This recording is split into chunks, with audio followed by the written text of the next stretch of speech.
Oke guys, kembali lagi bertemu dengan gue Valentino Tirayo. Nah, di video kali ini gue akan nge-review satu buah capture card yang murah lagi. Ini HDMI video capture yang harganya cuma 100 ribuan. Kita akan melihat bagaimana kualitasnya, seperti apa. Nanti kalau kalian ingin membeli, gue taruh linknya di description box di bawah ya. Ini harganya cuma 100 ribuan, gue barusan beli. Dan kita akan mencobanya apakah worth it. Dan langsung aja kita buka. Ini di bagian dosnya ada tulisan-tulisan ya. Dia di sini kalau di bagian depan ada tulisan HDMI capture, video capture dengan high definition multimedia interface. Dan di sini ada nomor apa gua nggak tahu lagi.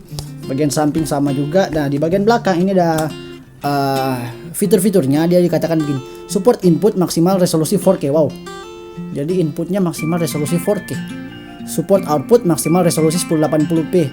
Jadi dia input. Nah, ini maksudnya kayak gini, capture card ini kalau kita input dengan resolusi, kita mau melakukan live streaming kamera kita dengan 4K, resolusi 4K, dia akan support untuk input. Tapi untuk dikeluarinnya untuk ke webcam, untuk maksudnya ke monitor, ke layar, dia hanya mampu sampai Full HD, dan itu bolehlah. Jadi support 8 atau 10 atau 12 bit deep color. Jadi kalau kalian ngerti itu 10 bit 422, 8 bit 422, atau dia juga bisa sini 12 bit color. Nah, di sini fitur keempat lagi, support AWG26 HDMI standard cable, input to 15 meter 1080p and below resolution. Oh, jadi walaupun kabel biasanya kan gini guys, kalau kita menggunakan kabel HDMI yang lumayan panjang, biasanya itu ada permasalahan sedikit ya. Tapi ini dia bisa menggunakan 15 meter dengan dikatakan cukup baik lah. Oke. Nah, yang kelima di sini dikatakan support mouse acquisition software such as VLC, OBS, MCAT dan lain-lain. 6. Support Windows, Android, and macOS. Jadi ini support untuk Windows, support untuk Android ya kalau kita pakai untuk kalau seperti biasa ya, atau mungkin kita mau capture handphone kita atau game di PC menggunakan ini support. Dan juga untuk Mac dan OS. Confirm USB video and UVC standard. Confirm to USB video 1,5 and 1,0 standard. Conform to USB audio UAC standard without external power supply, compact and portable. Nah, di sini katakan dia nggak pakai power supply tambahannya, nggak seperti yang kemarin. Jadi dia tanpa itu, dan katakannya compact maupun portable ya. Iya, gua lihat aja dari pembungkusnya kayak gitu. Kita langsung saja buka, guys. Ini dia. Ini harganya 100 ribuan, dan kita dapat apa di dalam? Kita dapat user manual booknya seperti ini. Ini ada cara penggunaannya dan dengan fitur-fitur yang sama juga dengan tadi. Oke, ini cara penggunaannya diberikan contoh dengan OBS, dan kita akan mencobanya dengan OBS juga guys. Dan ini dia HDMI video capture-nya. Wow, ini gua lihat ini sejenak mirip dengan Elgato HD 60s ya, karena cuma secuil kayak gini guys. Ini sejenak mirip dengan Elgato HD 60s. Ini mirip juga dengan flash disk ya. Di sini ada tulisan di bagian atas HDMI video capture high definition multimedia interface, dan ini hanya ada satu inputan. Kita bahas dulu dari build quality. Ini dari build quality ini solid guys, karena ini terbuat dari metal, cukup kokoh, dan ini memang mirip banget dengan Elgato HD 60s ya. Karena mungkin Elgato 60s bentuknya lebih kayak bulat-bulat dikit. Tapi overall ini mirip. Dan di sini hanya ada satu input HDMI. Jadi kita nggak bisa output untuk monitoring. Jadi kalau kayak kemarin capture card yang 100 ribuan juga yang gua review, dia ada output HDMI-nya untuk kita melihat misalkan pakai monitor eksternal tambahan. Nah, ini yang nggak ada, ini hanya ada satu input HDMI-nya, dan gua nggak tahu ini support untuk mikrofon juga atau enggak, gua nggak tahu. Dan ini ini yang keren juga sih kalau gua nilai sejenak. Ini keren juga. Kenapa? Karena dia sudah support USB Type-C. Nah, ini dia, kalau kalian kelihatan nggak ini? Ada warna-warna biru kayak gini. Ini udah USB Type-C guys. Jadi 100 ribuan udah support USB Type-C. Dari keluar memang kelihatan cukup solid. Kita akan lihat bagaimana hasilnya. Gua akan mencoba HDMI capture ini. Gua capture menggunakan kamera gua ini Sony A6400 ke PC Windows dengan softwarenya, aplikasinya OBS Studio. Nah oke guys, sekarang kita akan langsung saja mencobanya bagaimana kualitasnya. Ini gue udah colok ke, bentar gue bikin videonya aja pakai handphone.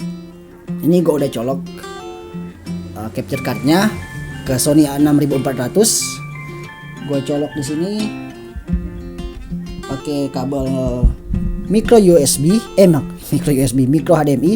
Gue langsung colok ke belakang. Nah itu dia capture cardnya. Nah gue colok ke sana ke USB 3 karena dia udah USB 3 guys, jadi harus colok juga di USB 3. Oke, kita akan lihat hasilnya seperti apa. Gue buka OBS di sini. Nah kita seperti biasa ya guys, kita ke source, kita ambil video capture, kita oke saja, dan kita pilih yang ini dia USB video. Dia kedetek USB video juga ya guys. Nah seperti ini, dan ini gua nggak tuning warnanya ataupun apa-apa, gua nggak edit warnanya. Ini warna asli dari capture cardnya dan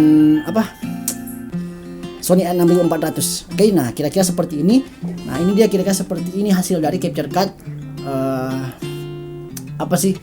capture card video capture yang 100 ribuan. Nah kira-kira seperti ini.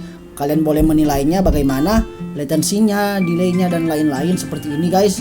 Kalian boleh lihat ini gua atur 20 fps ya, 30 fps dengan shutter speednya 1/50, f3.5, ISO nya gua atur 500. Dan seperti ini kalian boleh melihat, cuman bentar gua ganti aja seperti ini. Nah kalau kalian boleh melihat langsung kayak gini, ini kayaknya warnanya terlalu kontras guys.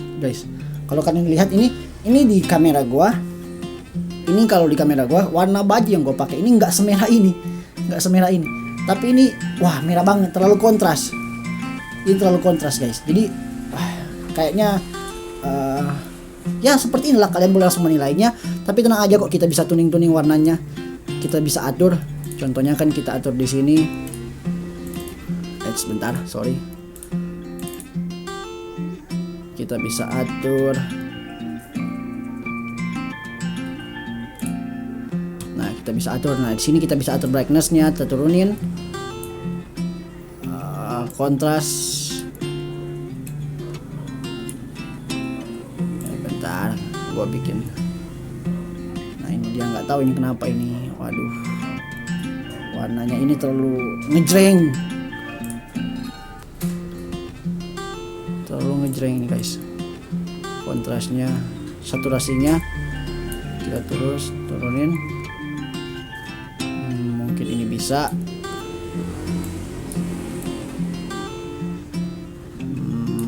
Terus kontrasnya